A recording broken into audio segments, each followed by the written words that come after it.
शक्ति का नाम ही नारी है। ये कहानी भारतीय संगीत की महान गायिका आशा भोसले के संघर्ष, हिम्मत और अटूट इच्छा शक्ति की है दोस्तों। लोग अक्सर ये सोचते हैं कि आशा ताई का जन्म एक संगीत परिवार में हुआ, इसलिए उनका जीवन आसान रहा होगा, लेकिन सच्चाई इससे बिल्कुल अलग थी दोस्तों। उन्होंने बचपन में ही बहुत कठिनाइयों का सामना किया। जब वो सिर्फ 9 साल की थी तभी उनके पिता की डेथ हो गई, जिसके बाद परिवार पर आर्थिक संकट आ गया।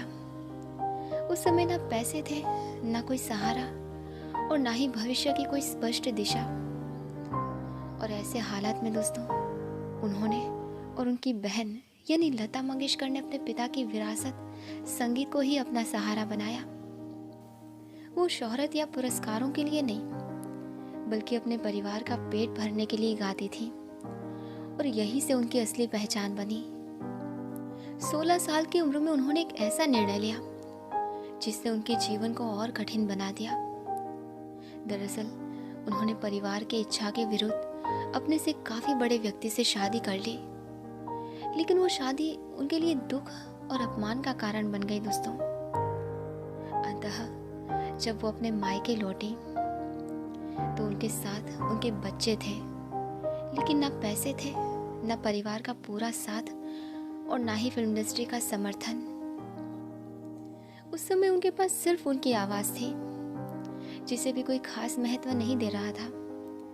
उन्हें वही गाने मिलते थे दोस्तों जिन्हें दूसरे गायक गाना नहीं चाहते थे, लेकिन उन्होंने हर गाने को पूरी लगन और आत्मविश्वास से गाया। संगीतकार ओपी नैयर ने उनकी प्रतिभा को पहचाना और उन्हें एक नई पहचान दी। इसके बाद उनके जीवन में एक नया मोड़ आया जब 1966 में युवा संगीतकार यानी आर.डी. बर्मन ने उन्हें फिल्म तीसरी मंजिल का गीत आजा आजा गाने का अवसर दिया। इसके बाद उनके जीवन में एक नया मोड़ आया जब साल 1966 में युवा संगीतकार आर.डी. बर्मन ने उन्हें फिल्म तीसरी मंजिल का गीत आजा आजा गाने का अवसर दिया।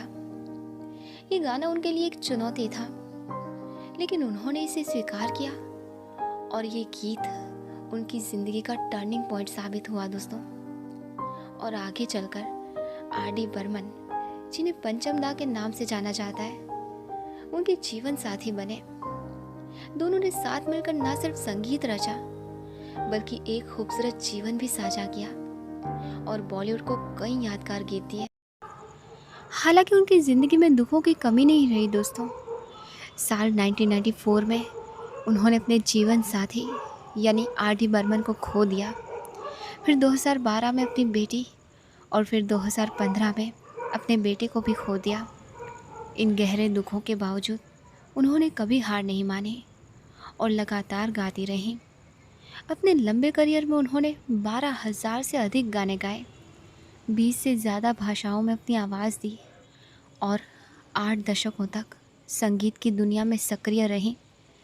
उनकी इस महान उपलब्धि के लिए उन्हें कई सम्मान मिले, जिनमें गिनीज वर्ल्ड रिकॉर्ड्स में सबसे ज़्यादा रिकॉर्ड किए गए कलाकार का दर्जा, दादा साहेब फाल्के पुरस्कार और पद्म विभूषण जैसे प्रतिष्ठित सम्मान शामिल हैं। बहुत हो चुका अब मत सहना, तुझे इतिहास बदलना है। 90 साल की उम्र में भी वो मंच पर पूरे उत्साह के साथ गाती और नाचती नजर आई। उन्होंने खुद को फिल्म इंडस्ट्री की आखिरी मुगल कहा, इसीलिए नहीं कि उन्होंने इस पर राज किया, बल्कि इसीलिए कि उन्होंने अपने जीवन में आए हर तूफान का डटकर सामना किया और हर बार मजबूती से आगे बढ़ती रहीं। नारी को कोई